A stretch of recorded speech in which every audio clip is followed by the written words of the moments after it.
Olá, estamos iniciando mais um TV Pé de Figo na VV8 TV. Sem dúvida, a fotografia é uma das atividades que mais fascinam o ser humano.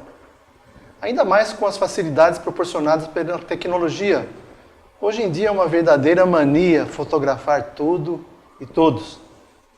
Mas, muito além da tecnologia, há a figura do fotógrafo. É ele quem registra através do seu olhar a paisagem, a expressão, o sorriso e a dor.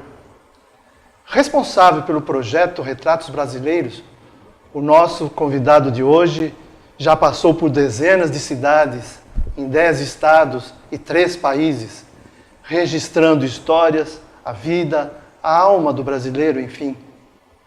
De volta a Valinhos, levanta a bandeira da emancipação da cultura na cidade através do projeto Ocupe Arte Valinhos e agora organiza um cadastro de artistas e artesãos e convoca a todos para um diálogo sobre a importância da cultura para as nossas vidas.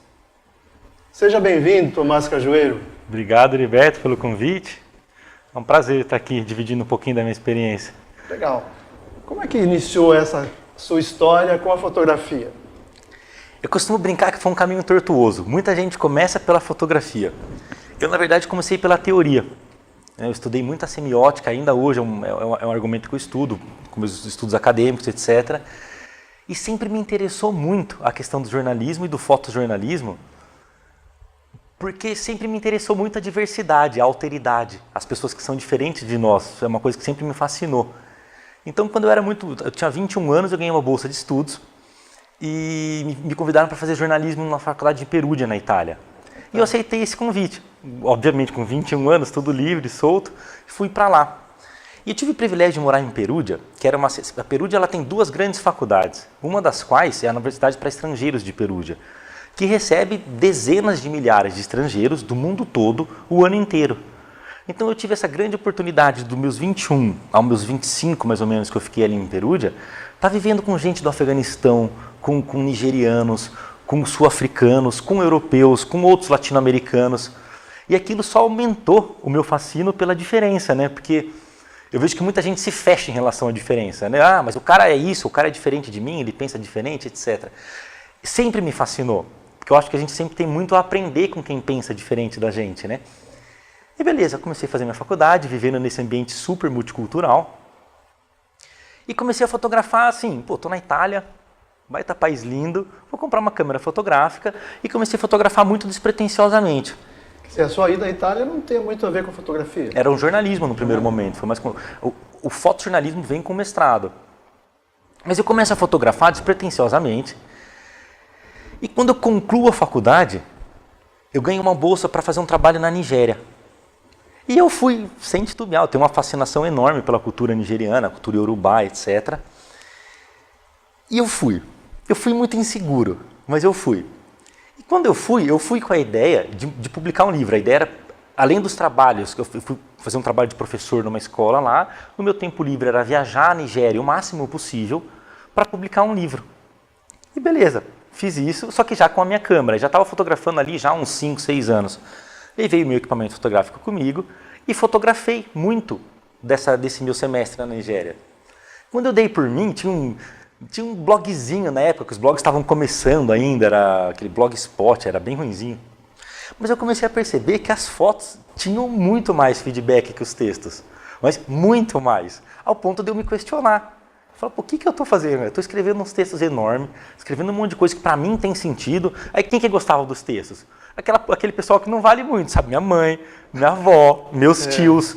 Mas as fotos tinham muito feedback. Eu voltei para o Brasil e montei aquele que foi meu primeiro projeto fotográfico autoral, que chama A Beleza e a Dor, que é um projeto que conta um pouquinho do outro lado da Nigéria. Eu acho que isso me fascina muito do jornalismo, as limitações do jornalismo me fascinam, né? O jornalismo ele nos mostra, quando a gente fala de África, fala de Nigéria, é um lado só, né? Então a gente esquece que tem todo um lado bonito, tem um lado muito positivo também na África. A gente fala de África, né? Como se fosse uma coisa só, é uma coisa super multicultural. E esse projeto do Beleza e a Dor nasceu com esse objetivo. Por isso a beleza e a dor, de trazer à tona aspectos da cultura nigeriana que são fundamentais na formação sociocultural do povo brasileiro e que a gente desconhece. A gente, eu digo, brasileira, a grande média, né, a grande massa brasileira desconhece. A gente tem uma visão muito estereotipada sobre o que é aquela realidade.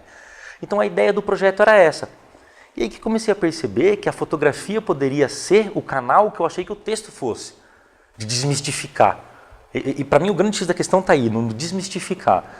E eu achava que o texto fosse ter esse poder e de fato tem. Mas eu comecei a perceber que no meu caso a fotografia estava me dando um feedback melhor. Aí com esse projeto a gente passou por uma dezena de escolas aqui da região, passamos pelas grandes faculdades do estado, então pela USP, pela Unifesp, pela Unesp e pela Unicamp, sempre levando as fotos acompanhadas desse meu lado acadêmico, de uma reflexão mais teórica sobre questões de identidade, etc.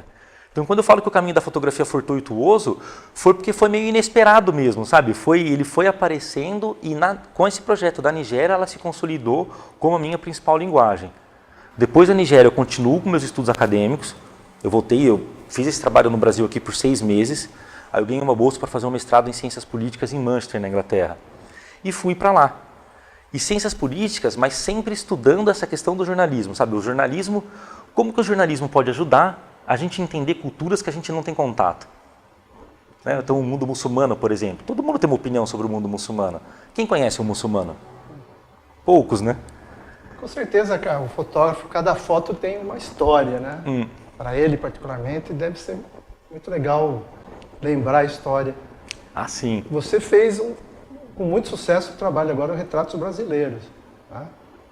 Vamos ver uma foto que você tenha um carinho especial. Esse é... Antônio Arantes.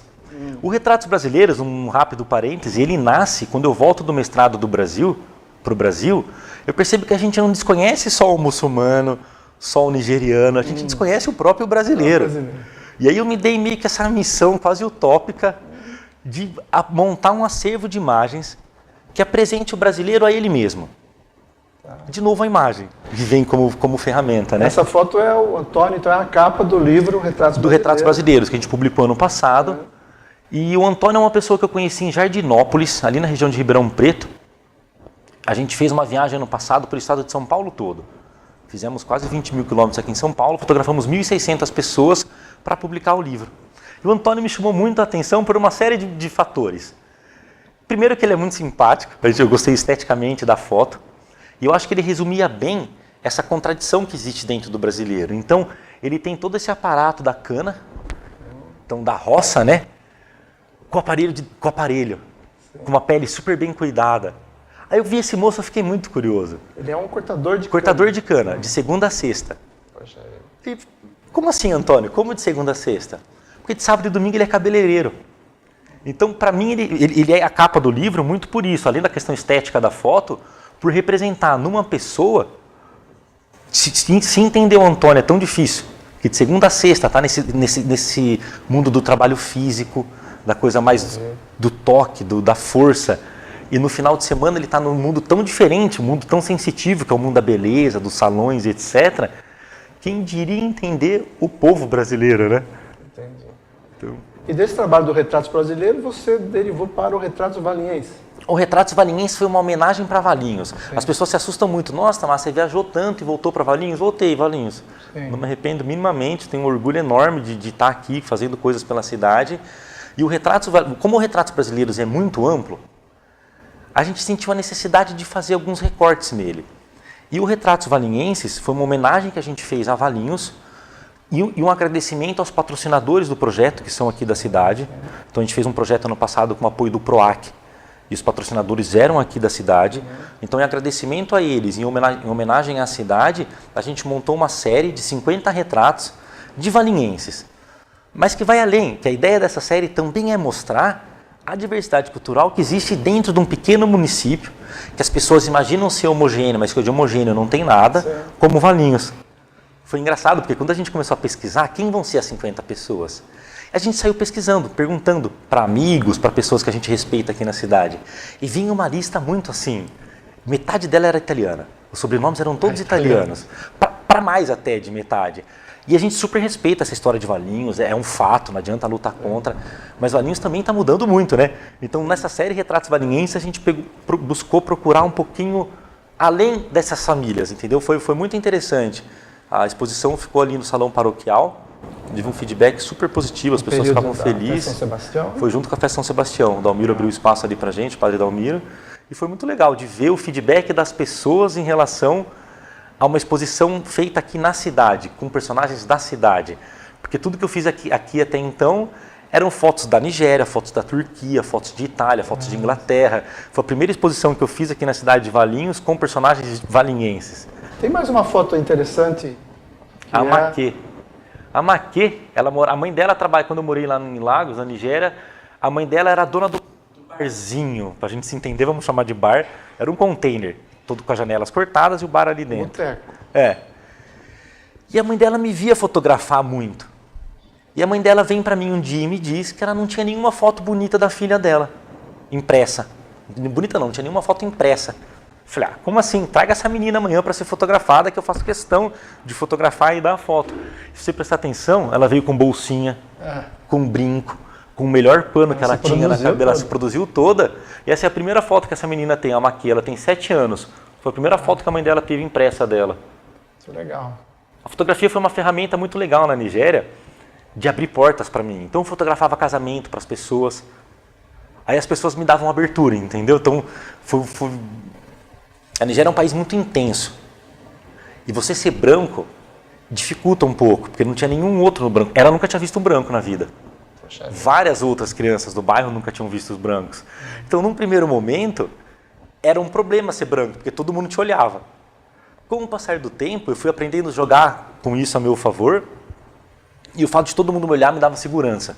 Eu comecei a perceber. Então, ninguém ia me roubar, porque estava todo mundo me olhando. E aí a fotografia veio como o instrumento que quebrava barreiras. Como o caso dessa garota. Essa mãe nunca mais vai esquecer de mim, depois me apresentou a família dela inteira, me apresentou a casa dela, etc. Tem mais uma aí? Tem a Jardilina. A Jardilina, ela é quilombola ali em Vaporunduva, fica no Vale do Ribeira. Foi o primeiro território quilombola reconhecido pelo governo Lula em 2002. E é uma personagem que eu acho muito legal dentro do livro do Retratos. Ela retrata muito essa luta do campo e de como ela se assusta que as pessoas acham que ela é pobre no quilombo. Ela fala, aí as jovens do quilombo vão para a cidade. Entendi. E ela não se conforma, porque na verdade, na visão dela, a pobreza vai nascer a partir do momento que você não tiver sua terra para cultivar. Que é o que acontece realmente com os netos dela quando vêm para a cidade e vão para favelas, né? E que lá ela é rica. Lá ela tem a galinha dela, ela tem o porco dela, ela tem o arroz que ela planta, o milho que ela planta.